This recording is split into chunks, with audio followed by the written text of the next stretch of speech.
tubahaye ikaze nshuti mudukurikira muri benshi mu bice bitandukanye mukurikira Bwiza TV na bwiza.com. Muri no munsi rero dufite kwinjira mu kiganiro hirya no hino kiye na mugenzi wanjye uri buryo bwanjye Denis yumva nk'ibisanzwe. Nkuko bisanzwe rero Denis tugiye mu kiganiro hirya no hino aho tuvuga ku nkuru ziba zitrendinga cyane cyane zibanda ku karere k'ibiyaga bigari Afrika, imigabane itandukanye, ariko kandi uyu munsi tukaba turi bwibande ku nguzi nkuru noneho tugiye kusa n'abazicaho akarongo. Inkuru ya mbere Sankara yasabiwe imyaka 25 y'igifungo aho kuba burundu kubera ko ngo yafashije ubutabera. Uganda iravuga ko abaturage bayo ba mu Rwanda ngo bakomeje kwirukanwa. Igihugu cya Kenya David cyamaze kohereza special forces muri RDC mu burasirazuba bwa Kongo. Ubu noneho bamaze kugerayo. Burundi kandi ari abaturage barimo barasaba cyane cyane mu ntara y'Ibitoki bari gusata rwose imipaka iduhuza n'u Rwanda mu yifungure. Ubuzima bwarakomeye bukomeje kudukomerera. David kandi ntago twabura kuvuga kuri COVID-19 yakomeje kugenda ifata intera, ndetse ku nkuru za COVID-19 numvaga uko byadukunda rezo twaheraho kugira ngo zitwinjize muri ibi byose tugiye kuvuga. Ndumva niba ufite cyane cyane ino report ya Minisiteri y'Ubuzima na RDC batanga buri mugoroba hafi yawe, dushobora no kureba ariko kuri tweet ya Minisiteri y'Ubuzima tukareba uko ibipimo ku munsi w'ejo ku itariki nibwira ko zari 16 Denis ngo byari bimeze bitereka turebe kuri tweet ya Minisante ucyo RDC yabivuzeho ejo ku munsi utambutse. Ikigaragara cyo nuko ku bipimo bya kuri report yatanzwe handuye abantu bashyashya 263. Turabona nta wakize indwara ejo kuko mu gakubo harimo 0. Bane barapfuye David. Bane barapfuye kandi muri ICU cyangwa buri abantu abagindembe harimo 11. Bitwereka kandi ko kandi hakingiwe abantu 113. Ni ibyo wenda umuntu yavuga ku bipimo gusa byari byapimwe byose muri rusange byari 5676. Njya nkunda kuvuga iyo ukoze recherche ukareba ukavuga utabantu 500 bapimwe umunsi umwe n'abantu 200 baba babonetse baba ari benshi, ariko ntabwo biba bikaze nabwo kuko abantu 500 ni benshi nabo. Umujyi wa Kigali rero niwe wagaragayemo ubwandu bwinshi kuri uyu wa 16. Uyu mujyi wa Kigali mu minsi itambutse ko warakunze kwigaragaza nk'umujyi utari ufite ubwandu mu byumweru byashize bwinshi, aho wajya guza ku ntera ya 3 ya 4 ya 5 gutyo. Ndavuga muri cyagiye COVID-19 yari yibasiye agace k'amajyepfo y'u Rwanda, ariko nk'uko bigaragara uyu munsi Kigali ku bantu 78 ku bipimo byatanzwe ejo. Hanyuma Musanze ni 42, mu gihe Burera iri kuri 38 na Rubavu iri kuri 32 hagakurikiraho Rulindo n'abantu 20. Kamonyi nayo kandi isa n'iyugarijwe ku bantu 13, mu gihe Gicumbi Huye byombi biza ku bantu 8, Gakenke 6, Rusizi 5, Nyamagabe 2 gutyo. Hano rero iyo urebye no report ubona ko nibura hari cyo umuntu yakwita koyoko mu gace k'intara y'amajyepfo ko kari kiganjemo COVID mu minsi yatambutse. Wabonaga muri Nyamagabe, Gisagara no mu tundi duce dutandukanye hari ikibazo gikomeye, ariko nka Gisagara urabona ko hari umuntu umwe kandi ahantu havuye intureka ya COVID-19 kuba bahabona umuntu umwe mu karere kose, urumva ko ntabwo bikaze hariya. So urabona rero Denis ko iyo urebye neza usanga uretse Kigali intara y'amajyaruguru, kuko iyo ufashe Musanze ugafata Burera na Rubavu, burya Rubavu nayigora abantu kuyishyira mu ntara y'Iburengerazuba. Abantu bakase intara rwose burya nabo hari ahantu ujya ubona harimo nk'udukoryo. Burya Rubavu yishyize Iburengerazuba ntibicamo neza, cyangwa Bugesera ngo yishyize Iburasirazuba.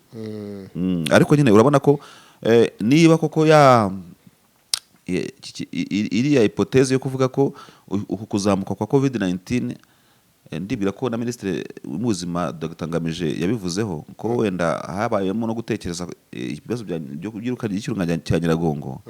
Iriya hypothèse wavuga ko hano muri izi raporo ibigaragazamo credibility yawe ntabwo yababeshye. Kuko uragira Rubavu urebe na za Burera burya ntabwo ziba ziri kure ya Kongo. Iyo uvuze za Cyanika nayo hose burya ushobora kuva cyane kukajya Gisoro, ariko ukanakata ukagera aho ngaho nyine muri Kongo zabonagara n'ahandi hose.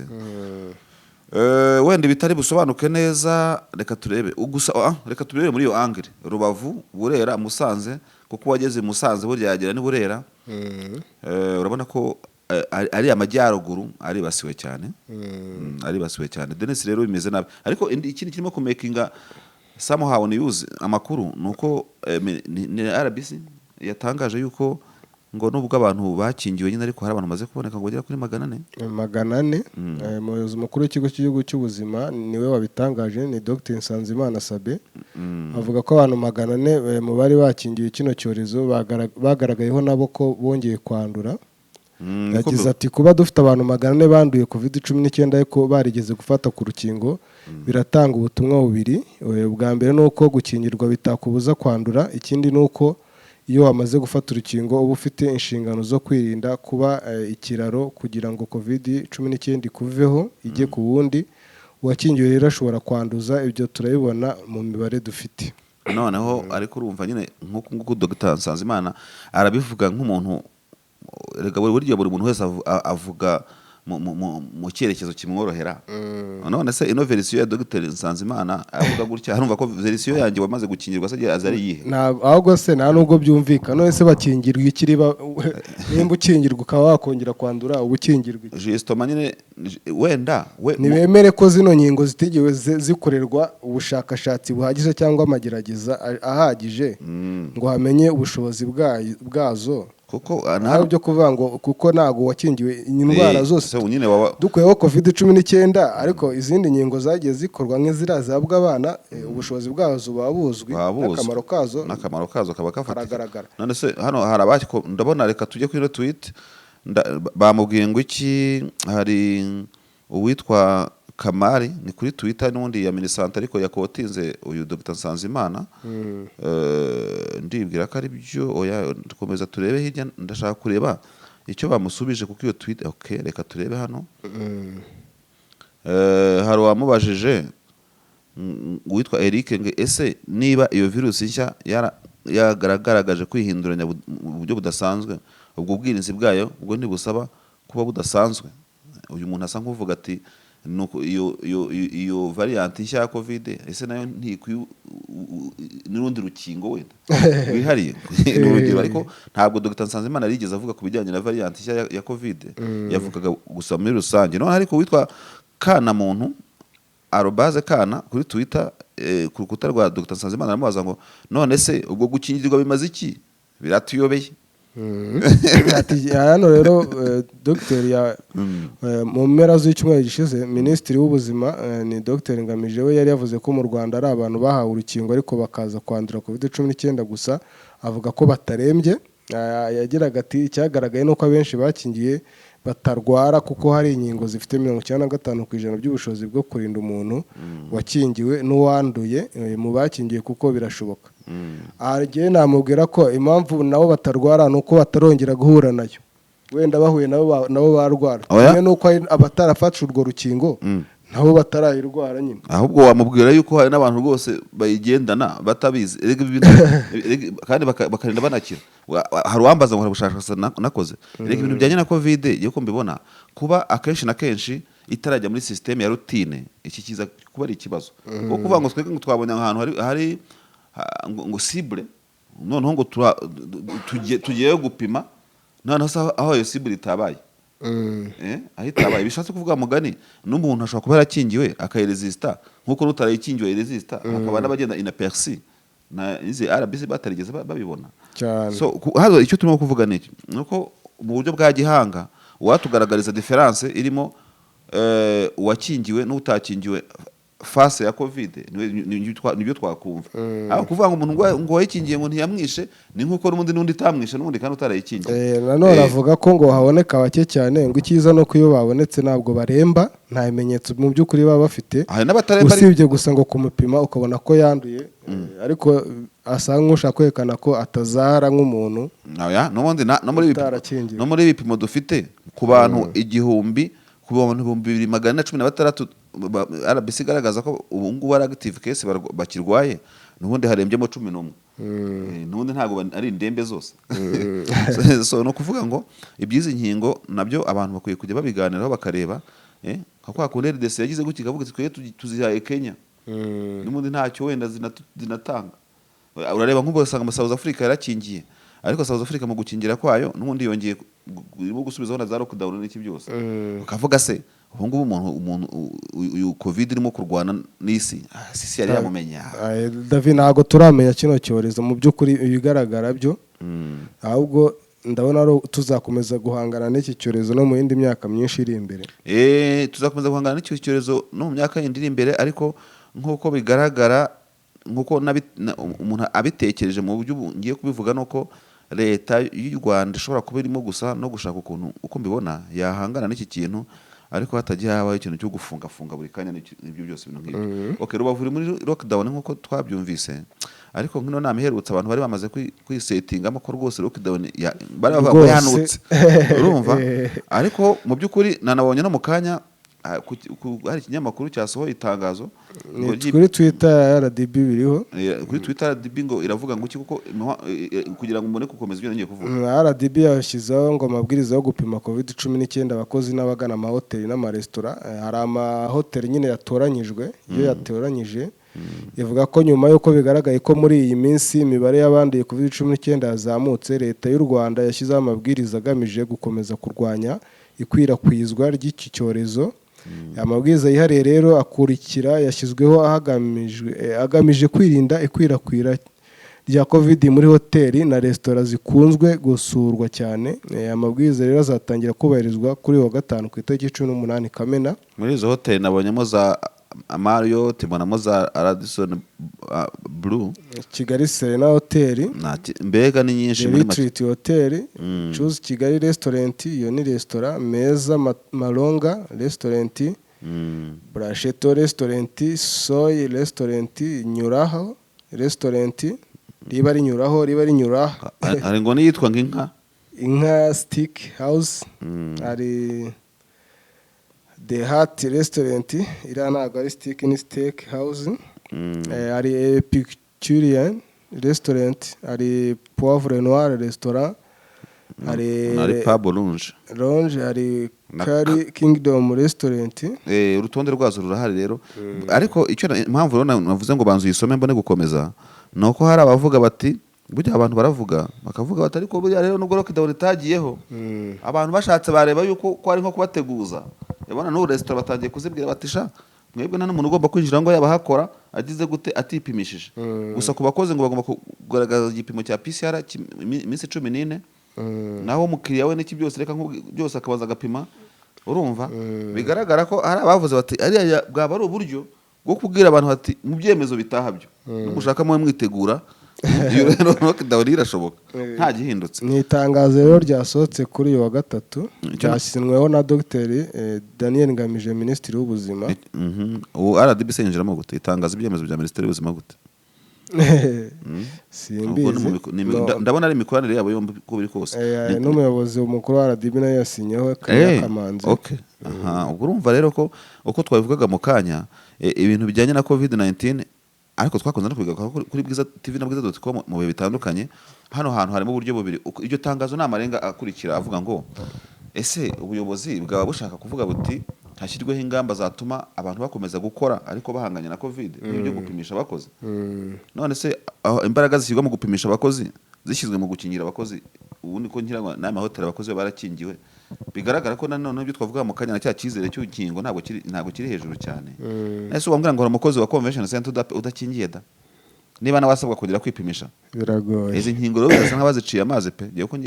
uko mbibona nta cyizere bazifitiye rwose kuko ntabwo wambwira ngo abakozi ba Mario tudakingiye ntabwo yewe mbizi ntayo makuru nabonye ariko nabwo byaba binagoye kandi byaba birimo no kurangara wenda niba abakozi bo mu hoteli z'inyenyeri 5 nubwo aho ngaho harimo n'izindi zitandukanye byaba bigaragara ko batakingiye nanone rero niba barakingiwe nanone bakasabwa kongera kwipimisha nacyo nyine igisobanuro ni cya kindi MP paradoxal kivuga ngo ubwo bakingiye bakabasaba kwipimisha buri byumweru 2 kuko niba PSR bafatisha imari iminsi 10 numva ko after 14 days nabo bagomba kugira bigaragara nyine ko rwa rukingo ntabwo nta cyizere rufitiwe muri aya makuru turimo gusoma yose so rero twamaze kurebaho covid bivugwa yuko yibanze cyane tubona mu mujyi wa Kigali birabyerekezwa buza haruguru reka tuvuge ngo abantu bakomeze twebwe twese dukomeze kwirinda nyine dukurikiza amabwiriza ya Minisiteri y'Ubuzima na OMS n'amahame atandukanye ya Minisiteri y'Ubutegetsi bw'igihugu na guverinoma y'u Rwanda muri rusange avuga ngo karaba n'amazi n'isabune kenshi gashoboka.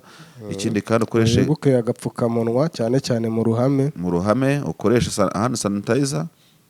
Intera ya metero. Intera ariko iragoye. Umunsi ndaza gucekinga ndebe niba za bisi zahariya kuri 40 zarashyizemo intera. Ubundi shaba ruzuza we. Sinakubwira. Rero umuntu akavuga ati covid yajije Deni yajije erega kugeza kuri uyu munsi nta kigo kiradukorera inyigo ngo kitubwire ngo izamara igihe kingana gutya cyane rwose. Ariko mbese niba covid izamara imyaka irenze n'itanu niki ariko noneho kandi ikindi kibi cyayo iragenda yihindagurika ifata ubundi igaruka mu bundi buryo iza mu bundi buryo. Ugasanga rero isi na n'ubu ntabwo iramenya umwanzi ihanganye nayo. Wabonye ko iyo batangiye gushyira mu majwi uzi ko mu minsi itambutse WMS yatanze amakode y'izi covid nshyashya. Ngira ngo niba Delta ari ya hehe bari yo muri India ariko bagiye baziha nyine ntuze amakode yazo kugira ngo abantu badakomeza kuvuga ngo iyi ngo ni covid ngo yahariya nahariya ngo ntago ari byiza ubundi.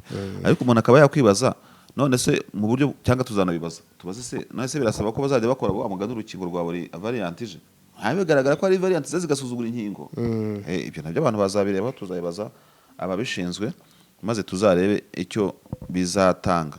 Reka tuve kuri iyi nkuru rero ya COVID-19 tujye no mu zindi nkuru zisanzwe. Tujye ku nkuru ivuga ko kuri uyu wa gatatu tariki 16 Kamena ubushinjacyaha bwasabiye Sayimana Kariste Sankara wamenyekanye nka Major Sankara igihano cy'igifungo cy'imyaka 25 buvuga ko bwamworohereje kubera ko yafashije ubutabera. Ubushinjacyaha rero bukaba bwabwiye urukiko rukuru urubyiruko rwareba ruburanisha ibyaha by'iterabwoba n'ibyambukiranya imipaka ko hashingiwe ku byaha bushinja Sankara yari akwiye igihano cy'igifungo cya burundu. Ngo gusa kubera ko kuva ku nshuro ya mbere yakurikiranwa n'urwego rw'ubutabera mu Rwanda kugeza mu rukiko yemeye ibyaha byose ashinjwa akanabisabira imbabazi, bwamusabiye igihano cy'igifungo cy'imyaka 25. Umuntu akagusaba imbabazi shaka ukamukubita imyaka 25 afite imyaka 40 cyangwa 50 ukavuga ngo umushyiremo imyaka. Niyo mpamvu ntaziga amategeko. Nzayasoma gutya nibigira gute ubundi ningira ikibazo nshaka avoka umburanira ubundi nyine ntabwo nakafasha bose imyaka 25 koko. Ugazavamo afite ingahe? Azavamo afite ingahe? 70. Ceceka shava byihorera azaba ari muri pansiyo. Urubanza byo byose ndumva rukomeza uyu munsi ariko arajurira n'abandi bakomeze basabirwa ibihano ariko abayemereye kujurira bimeze gutya. Ariko buriya ntabwo tuvuga yuko imiyaga itarimo imiyaga irimo kuko Burundi na 25 wamuganira ni grande difference. Iyi 25 rega nayo ishobora kugabanyuka nyuma y'igihe runaka yitwaye neza. Oya none se nka nyuma y'imyaka 10 arafunguwe. Uru ni urubanza rwa nyuma. Oya n'urwa mbere nibwo bagisabirwa ibingi bashobora no kujurira biriya. Bakamukubita nka Kenzi yakoramo neza 1/2 niki ukabona arasohotse rwose Sankara da birashoboka kapite Major Sankara. Turakomeza twumva rero uyu munsi abandi barimo ba Herimani uzi ko rero wari wamusimbuye. Ese Herimani hari imiyaga ajyashyiramo kareka Herimani nta miyaga ajyashyiramo rwose. Excuse me. Ubwo rero turaza kumenya abandi ibyo bagiye basabirwa nabo uyu munsi. Niba urumanza ruri bukomeze turakomeza turukurikirane. Ariko imyaka 25 ntago ari mikeya. Ni myinshi cyane. Ntago ari mikeya buriya akenshi ese Sankara ntago nyamimenya n'ubwo ubuzima bwe bwite bwihariye. Ntago muri background ye nigeze mbikurikirana ngo menye se ni mariye ntago ari mariye. Nta n'ucyo biturebaho cyane aka kanya ariko ubwo gihe mpita ntekereza nkavuga nti niba muri imyaka 25 uzi ko imyaka 25 ubyaye umusore cyangwa ukabyara inkumi ashobora kuba afite ushobora kuzukuruza cyane. Ushaka gusanga yarabyaye nawe nk'inshuro 2. Ariko abantu mu mategeko banza ayo marangamutima batajya bayajyamo. Ntago babire bose bakavuga ati tugiye gukatira umuntu n'umusibateri imiyaga ntabamenye. Ntago tubizi. Ariko ubundi Deni uzambariza amategeko buri abankangahe mu gihugu. Amategeko ntago wasinzi ko wayabara. Hari nayo tutaba tuzi. Bashobora gukurura gutya muri turuwari ukavuga uti iyo urebye nk'igazeti uratungurwa. Bashobora kukubwira bati no gufata mikoro gutya buriya byakutwara mu ntuzi kuko urimo kureba muri kamera kandi ukabona urimo ukareba ikijisho abantu bakuri bari bashobora kukubonamo kuri umuntu urimo kureba ikijisho abantu bakagutwara. Reka tuzarebe rero uko urubanza ruzagenda. Gusoma igazeti nsangamo ngo ni icyaha cyo guhesha isura mbi igihugu nacyo kirahanirwa. nk'ubu wanditse ukavuga uti u Rwanda ntabwo ari u Rwanda rw'imisozi igihumbi ahubwo ni 999. cyangwa ukagenda ukitwara nabi nko mu kindi gihugu ukerekana imyitwarire idakwiye indangagaciro z'umunyarwanda ibyo ushobora kubihanirwa. wenda ukagenda ukituma nko ku muhanda abantu bose bakureba kandi ufite nk'agapira kanditseho mu Rwanda bakubwira, cyangwa bagiye nko gukora business bakubwira bati ntureba buriya sha wowe ntureba ibintu urimo gusebya igihugu abacamanza cyane rwose. ko umuntu agiye gukurikiza amategeko yose yashinga imanza imva inkiko za rutu tubari cyane turacyabaho sha ntabwo byoroshye. Reka turebere noneho twari turi hino twakunze kugaruka hino hano hakurya se yemeze gute ariko hano biracyari muri Uganda rero bakobeye tu baravuga ko amakuru ari guturuka yaravuga ko abagande babiri wo bita Byamukama Alex n'undi bita Himbisa Duncan, umwe yavutse muri 1994 undi avuka 1995, bombi ngo nabo mu karere ka Kabare ngo birukanwe ku butaka bw'u Rwanda. Urwandiko rero rwo ku itariki 10 Kamena 2021 rw'urwego rw'igihugu rw'umutekano mu Rwanda ni NISS soft power ni urubuga rwo muri Uganda ruvuga ko ruvuga ko abantu babiri batemewe kuba bari ku butaka bw'u Rwanda, byandi bita persona non grata. barababwira ati mwebwe rero tubabwire rwose nta byo kugaratinga impuze bati ntago tubakeneye hano kuri ubu butaka. Ntibavuga impamvu ngo baba barirukanwe ku butaka bw'u Rwanda, gusa hari amakuru ko hari abandi banya-Uganda bane birukanwe ku butaka bw'u Rwanda bari basanzwe ari abarimu. Uruhande rw'u Rwanda rwo nta makuru ruravuga kuri iki kibazo. Gusa biravuga ko ngo ino nyandiko ngo ya NISS ngo yashyizweho na iki ngo mu mwanya wa François Regis Gatarayi uyobora inzego z'abinjira n'abasohoka z'u Rwanda, ibintu nk'ibyo none se byo ntabwo twanabitindaho. Abantu ngo birukanwe ku butaka bw'u Rwanda. Ariko se Uganda rero baranirukanwe irumva iki ari byacitse. Umubare w'abanyarwanda maze kwirukanwa buri abo uwababara yabavamo ni byacitse da. None se kari ku baturage bayo shaho bivuga uti biramwabirukaniye iki cyangwa se wenda ni nko kuvuga ati ntabwo twirukana banyu nanga mukirukana bacu ni kimwe kuri kimwe. Kandi ibi bintu bimaze iminsi rero bimaze iminsi uretse uzarebe buriya nka Uganda ntabwo bakina bafite ukuntu nabo bakora. Bashobora kuvuga ati shaje ubundi ntitwabashije kuma dutwara umusirikare wacu ati bagafata undi bakagenda mu ruganda rwo bagakora uniform ni kimwe n'amapeti byose bakabikora cyangwa bakavuga ati uyu nawe n'u Rwanda twamufasha ari nk'undi muntu bahimbye bakamushyira hari inzego z'ubutasi ukuntu zikora we kugira ngo biba byoroshye. Babishatse buriya rwose nko mu Uganda avuga ati niko hano hari ikiraka wowe muntu kwambika uniforme tuvuge ko nawe gutya nawe wambutse umupaka. Kandi hari abantu bavuga ikinyarwanda rwose ni na benshi bababona bagasa nk'u Rwanda rugiye kumutwara ko bati none mumuzane bagasanga umusirikare nta nimero yo mu Rwanda agira batafite nimero kangahe seriyo na ugasanga byabacanze. Gusa muri no minsi mu bigaragara nuko ikintu kimeze nk'amarespresaille cyangwa se cyo reglement de compte byagenze gutya.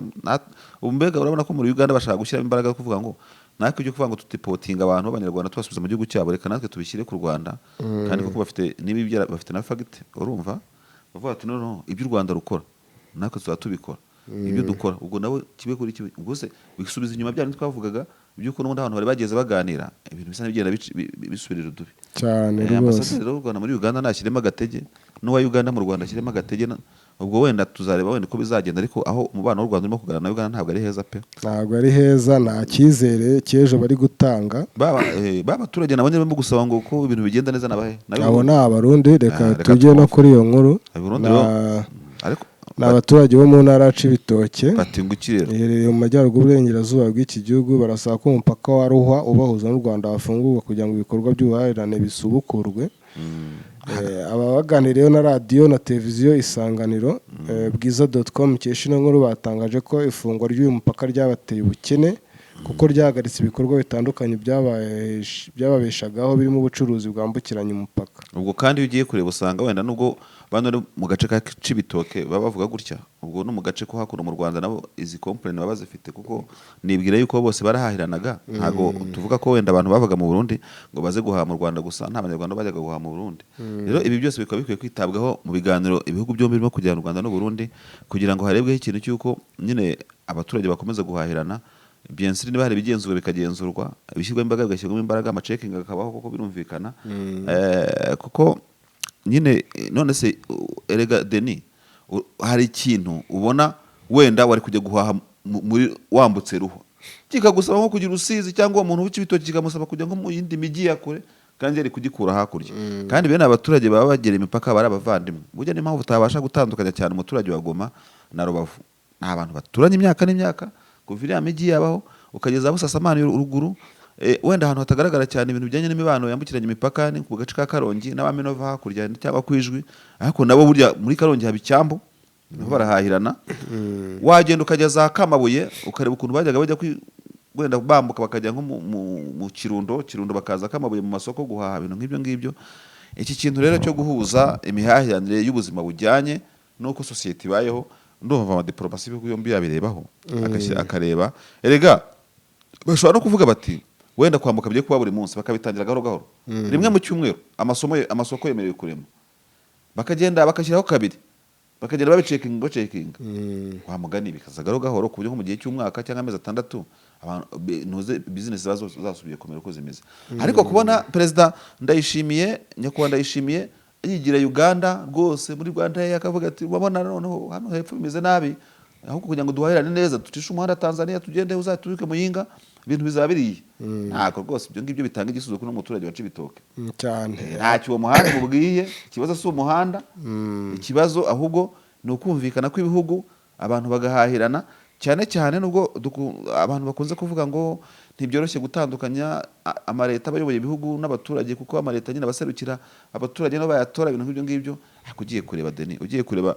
wenda nko mu nzego zo hejuru twavuga ngo zabifite ashobora no gufata nyine indege akajyana na Nairobi cyangwa akajya hose agashopingira muri supermarché ikomeye imeze neza ariko ugiye rubanda wa muturage usanzwe nundi wo hakurya umwaza n'ihene akajyana ibishyimbo agatwara ibirayi akagira gute agatwara ubufu abantu ubuzima bugakomeza ikindi wenda tuva no kuri iyi nkuru nuko covid-19 igiye ko nayibonaga yari ikwiye kwegeranya abavandimwe bafitanye ibibazo bakavuga ati dutere natwe twitere so simbizi rero ko abarundi rero basabye leta yabo ngo ikino gikorwa kubera ko mu ntangiriro z'ukwezi n'ubundi hari undi mupaka wahuzaga Repubulika ya Demokarasi ya Kongo n'Uburundi n'umupaka wa Gatumba uyu nawo wari ufunzwe mu rwego rwo gukumira ikwirakwira ry'icyorezo cya covid ariko warafunguwe buriya rero ibintu abantu b'abanyagihugu navuga ngo sinivuga ngo bameze nk'abana ntago ari kuvuga ngo ni abana bwana nyine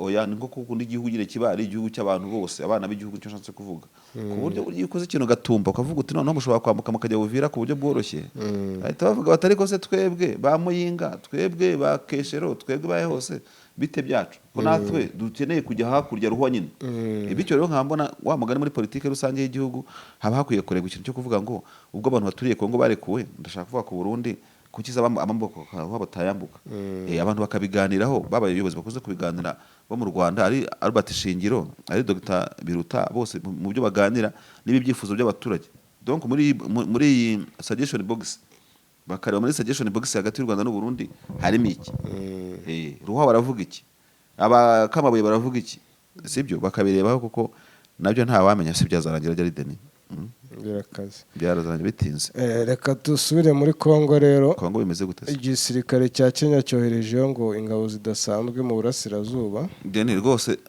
noneho ibi ntabwo nzabyibagirwa muri isanzure tuzakorana mu minsi iri imbere urumva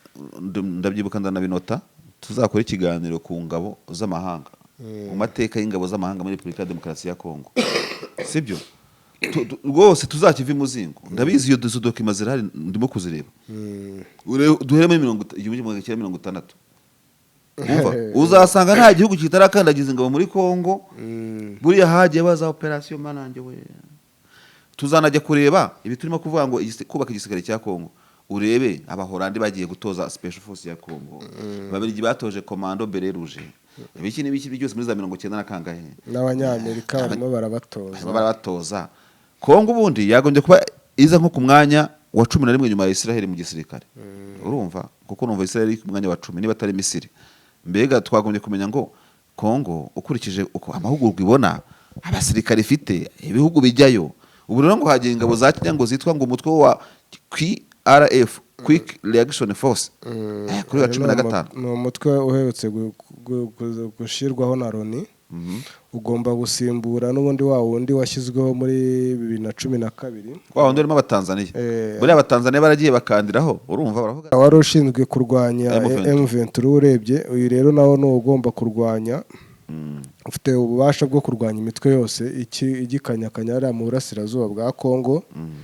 Ubwo rero ikintu umuntu yakwibaza ese twizere ko mu minsi iri imbere tuzumva ADF ibitero byayo bitakibaho igihe cyose ibitero bya za mayimayi bitagihari igihe cyose urumva uzumva ko abantu bazajya bumva ko izi ntambara zifite aspect y'intambara ziri militaire ariko zikagira n'indi aspect ijya kumera nk'iri civil ibita ngo na civil war cyangwa amagere civil uzazijyamo witwaje ngo abakomando ko butazi n'ibifaro byonyine nta kindi kintu twereka igihe cyose uzabijya muri ubwo buryo amenye kuzeshwa bizakurangirana n'ibyo uzabukoroza bizari ubusa mu bintu bijyanye no gukemura impaka n'intambara n'abahanga baba barabyize ku bintu nk'ibi ngibi ubu ugomba kuvuga uti ntwaye ino reaction force de reaction rapide urumva ariko noneho hakajyaho n'abahanga bashobora kureba ngo iyo ADF still uyu munsi ituruka hehe niki kiyitera twigeze no kuvuga ngo mu biganiro byacu ngo ushobora no gusanga ibipindi bya ADF byaramaze kurenga FRDC kubivuga nuko nk'umukongomani yakuva kare gitutsi ariko ugiye kureba kuba ADF ipazisting ikarezita muri kare ya karere ntago ari izindi mbabazi z'indimbu yari yubatse yiyubaka no mu baturage kuko bamwe banavuga yuko ushobora gusanga uretse ibintu igenda igahitana abantu n'iki byose ariko n'abahitanwe n'ingabo za leta nabyo tujye tubibona usanga hari igipindi cyayo cyaba cyiza cyaba kibi najyakorerwa ama evaluation sigiye uyakora iba yarinjije mu baturage n'imyemerere yayo hamwe ushobora no gusanga abaturage bayiha amakuru y'abari abasirikare bakanayihisha izi ngabo zishobora kugenda gutya bakavuga ati mwari muzi n'ibindi Ushaka nyaje turashize mukureme uniform mwose mujye guhinga cyane none se abaturage batavuga bati uriya nubwo arimo guhinga umuceri niwe komanda wa ADF bizagenda gute so nkavuga ngo rero kuko reka dufate n'urugero kuri ya force de reaction rapide ya MONUSCO yarwanije M23 kugeza uyu munsi ugiye Kamwanja ni bari rwa Mwanja hari aba ingabo za M23 muri Uganda zari zikusanyikiye ukagenda ukajya Kibungo hahani ngo nazo izo mu Rwanda za Runiga zari ziri ubu ngubu Deni nubwo bwose ibintu nta bikoze investigation bije gutya mu kiganiro ubu ugiye Kibungo babasirikare ba bose baracyahari ono seja meruka kumva nta n'ukibumva urumva ukagenda Uganda ukajya muri rwa Mwanja sinzira nka ifite izina rijya gusa gutyo aho bavuga ko batakizinaho General Makenga donc bose baragiye muri Bruce gutya ibintu nk'ibyo ngibyo ubuse koko uretse kuvuga ngo ino reaction ya MONUSCO ya wininze yabashije gutsinda icyo twakwita battle y'urugamba rw'intambara kurasa kugira gute turabirukanye tuyumwini ariko still cause izira ntambara uko abantu babivugaga ziba zigihari abantu baba baracyari mu nkambi z'impunzi hano muri ibi bice byose ubwabo nabo babaye impunzi urumva bya bintu byagendaga bumvikana yaba CNDP yaba M23 bumvikanaga na Goma na Pretoria na leta ya Kinshasa wajya Nairobi Kampala n'ahandi hose biri muri tiruwari na Tshisekedi igeze gushaka kubikuramo bahita bamutera hejuru urumva so urareba ugasanga rero gukemura ibibazo nk'uko nguko bashobora kuvuga ngo dukemuye ni question y'igihe cy'agahenge bihaye ariko buri myaka 5 10 n'ingahe kuko aba ntibagiye muri Beni akoze ashaka operation ya Artemis andikamo muri gugurebe n'abafaransa bakandiye baragenda ngo bagiye hagati kandi hano muri Beni niho hari ibirindiro bikomeye bya ADF nyine SDF ni yandi ikorera ndi icyo kibazo nta muntu n'umwe urabasha kugisubiza niyo ngaho bagiye kurwanya umuntu tutazi ngo nuwahe ADF arya sinawe n'ubundi yigeze gukora muri ya brigade ya mbere ikicamo abasirikare benshi bo muri Tanzania irabakinisha igikorwa cyatunguranye rwose abantu bakumirwa irabica abo mu Artemis singira ngo nabagiye muri Kongo muri turi muri 2023 ngaho tekeza wumvise ukuntu tuzazigenamo za story muri cya kiganiro navuze no jya muri 2023 abafaransa bo baramanutse n'intwaro harimo ngo n'abanyakanada cecekasha uzasangamo na Canada nyine aho utarajya buriya rero nibyo muri Museveni ejo bundi yakoze ibintu bitoroshye ejo nako aravuga ati ubu noneho brigade bariya bita iriya brigade yubaka imihanda engineering brigade y'igisirikare cya Uganda cya UPDF kigiye kubaka imihanda ikomeye ifite ibirometero birenga 100 ku butaka bwa Kongo. Ubu rero mu minsi itaha nabwo uzabona Kenya izi ngabo zagiye zajyanye nazo n'imashini byo gucukura imihanda no gucukura imihanda cyangwa no gucukura amabuye banze iyo mihanda izajya igenda igakatira ahantu hari ibirombe avuga uti uno muhanda ugomba guca ku kirombe kiniki ukagaruka Beni ukajya Butembo bakazakomeza bakagira nk'umurangura bubaka imihanda. Kongo waragowe kabisa. Kongo wararushye n'ukuri umva hagiye kimwe rwose muri gospel talk tuzasengera Kongo nako tutiyibagiwe kuko turi muri Afrika twese.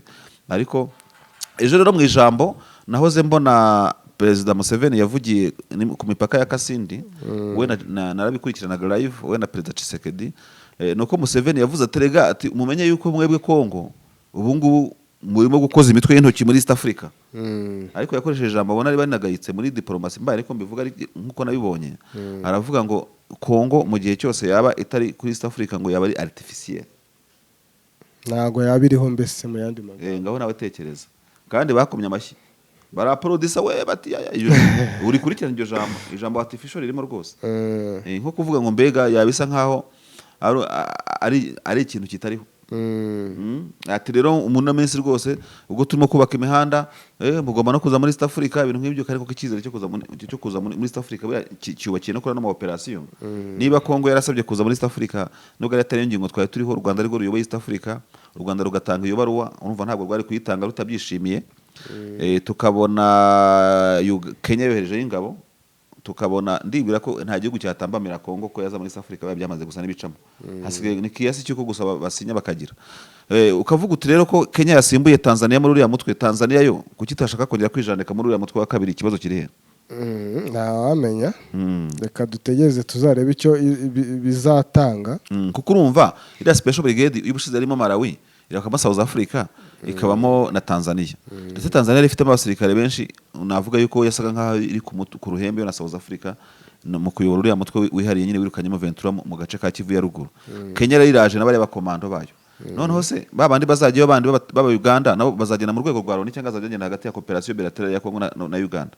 Abagande bo banza ari coopération bilatérale yabo na Repubulika ya Demokarasi ya Kongo. Iriya mihanda rero reka turebe wenda reka nkubwire Deni nuko naba mbivuze wenda abantu bakavuga ati bikuye marishari bashaterega ADF bayizimye umunsi umwe. None se reka nkwereke nkubasha kuvuga ngo giye kubaka iriya mihanda y'iterambere iki n'iki n'ubucuruzi ibintu nk'ibyo ngibyo reka tubyemere.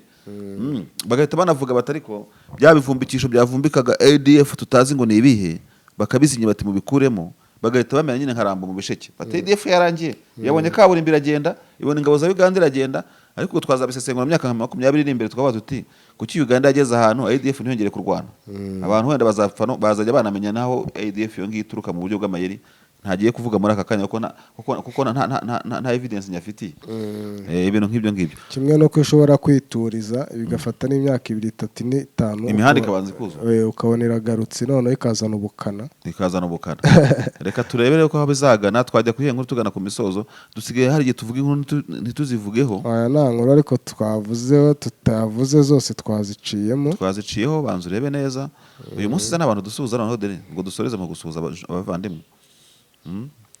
Twareba twatera akajisho reka turebe rero n'ubundi igihe gishakisha dukomeza kubwira abakurikiye Bwiza TV na bwiza.com mwerereye hose ngo mukomeze gukora subscribe no kwandika ijambo kujya kuri YouTube kuri platform ya YouTube muri search searching ijambo Bwiza ugashyiramo akanya ugashyiramo TV ugakanda ukabona inkuru zacu zitandukanye. Rero imaze gukanda harahubona kuri screen yawe hari ijambo ryazo ngo s'abonner ku bakoresha igifaransa cyangwa se subscribe ku bakoresha icyongereza ukagakandamo nyine ukabura dukurikiye. Denis ndabona wageze ahantu hari ama commentaire atandukanye ubwo ngubwo wenda uri bushake n'ahandi kugira ngo twihute tureba. Ndabona twasuzuye twa Depite Philibert subwo Depite Philibert ko kabara umudepite Philibert uri umudepite cyangwa ni nkuko nanjye ndi Marishal ntangabongira hari na Theo Kwizera Silas narangize ngo ni Theo Tangi kwa Muhayambu Rosemary Kayumba mwiza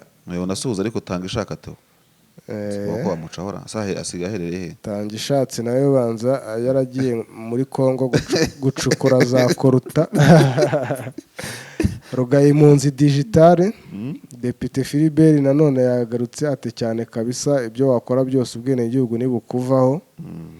Sinzi inkuru yavugaga hano hari ahandi hantu ndi kuri no nkuru ya isanzwe twakoze ejo na Meki, hari witwa waje wayeze mu mararungu yavuze ati mwaramutse bwiza amahoro. Ako Joyeze namenye ko ataba mu Rwanda nawe aba ibwota amasimbi. Turi bamwe yagarutse reka ndebe nibarimo gutukana izo zose ni inyeshyamba disi ziraziranye nta Museveni nta nde bose kimwe bwana ntago turi kumwe wa muntu ni turi bamwe ari wawundi wajya nkunuka hano na ariko ntuzo ntago commentaires zose ziba zoroshye. Richard rero gende kuyindi nkuru ivuga ngo mukora isesengura ryimbitse pe. Reka ndebe Christine rero gakuru igitsina gore twite ku buzima bwacu hano yaje atanga inama ngo se kubizeranye ngo na infection kandi rwose umuntu w'umuganga wese yubahwe pe. Kadusuze rero abamukandinda Betty ba Richard M ba Bosco Mugisha ba Kuzimana Felicien Charles ba Isiaka abo bose. Isiaka se wa wundi wacu buriya byashoboka wa munyamakuru wacu Isiaka rwose buriya nawe ajya areba ibiganiro byacu. Uvuye kuri uyu digital wamugezeho digital wamugezeho na depite ubwo wenda niba nta handi twagana ku musozo w'ikiganiro Denis kugira ngo dukomeze kubwira reka tujye no kuri iyi nkuru ya Robert turebe ko nawe nta ufite na commentaire zitari nkeya cyangwa se twayivuzeho bitwa ba film papa mama Exele ndabona hari bitwa ba Sikap Jean Terence Mugabo Esperance Mukunde Amuri Akimu Prince Safari Akizamungu Charles Mutuyi Tong ni benshi bose turabasuhuje. Emmanuel Karinda Monique Niyo Hagenimana Emmanuel Idi Habiyaremye Albert Makuza Gustavo Jean Penino Hagenimana Emmanuel yagarutse Gentil Witonze Irene Gatera Giraneza Fabrice Dani Happy Mupenzi Simeo gutyo n'umugabo wundi nawe witwa Nzirorera Silas uvuga ati byohereza umukunzi wampaye nkari. David ntago twakwibagirwa gusuza kandi abanyamakuru ba bwiza.com bari abanyamakuru ba kuri online nabo twabasuhuza kuko uwitwa wandika inkuru ntazahana zikora yitwa Babu Benjamin bari maso. Twasuhuza kandi abanyamakuru ba bwiza.com baba mu ntara ari nka Justin Ngabo nziza akunze kuba ari mu burasirazuba za Rwamagana. Dufite abanyamakuru bari muri Rwamagana. Twakwibagirwa kandi bahuwiyongera w'Urusizi yego na Nyamasheke wa wundi abazi inkuru zaho ntago biba byoroshye kandi uriya mugabo yanditse igihe kirekire nawe yubahwe cyane. Kandi tunasuhuze Fred uriya mugabo abure ajya anasangiza inkuru amaradiyo mpuzamahanga akomeye bahuyongera. Arashoboye uriya mugabo muzikera maze agenda ajya gansoma n'imvaho niba ari n'imvaho sinzi ibyamakuru ajya gansoma yagandikamo. Reka dusuze abo ba Fred ba Tuyizere niwe Jado Tuyizere nawe turamusuhuje rero. Abo bose ntago twajya kurisha ngo tweke kwera ku ruhande abo kuri Bwiza TV se bo ntabwo babasuhuza Deni ubungu twasuhuza aba cameraman bacu bari kuri equipe technique zacu abo tugendana abo bose turabasuhuje. Burya ubwo babona amafoto meza bakamva amajwi ayunguruye ntabwo ari twebwe tuba turimo tubikora haba hari ikipe nini cyane irimo kubitunganya kugira ngo byose bigende neza. David rero nawe umusuhuze umwisi n'abantu kandi mubwire ko yabuze. David ari ku mashuri nawe rero twongeye kugusuhuza David ahantu uherereye hose ukurikirana Bwiza TV na bwiza.com ugira ibihe byiza. Reka dusoze ikiganiro Denis urakoze cyane rero ku kiganiro hirya no hino twafatikanyije gutunganya dushimira na equipe technique fashe gutunganya amajwi n'amashusho. Reka turarikira abantu iki kiganiro nibwo ko ikiganiro kiza cyane ariko tunababwira ngo ikiganiro hirya no hino cy'ubutahani akagaruka. Ciao murakarama.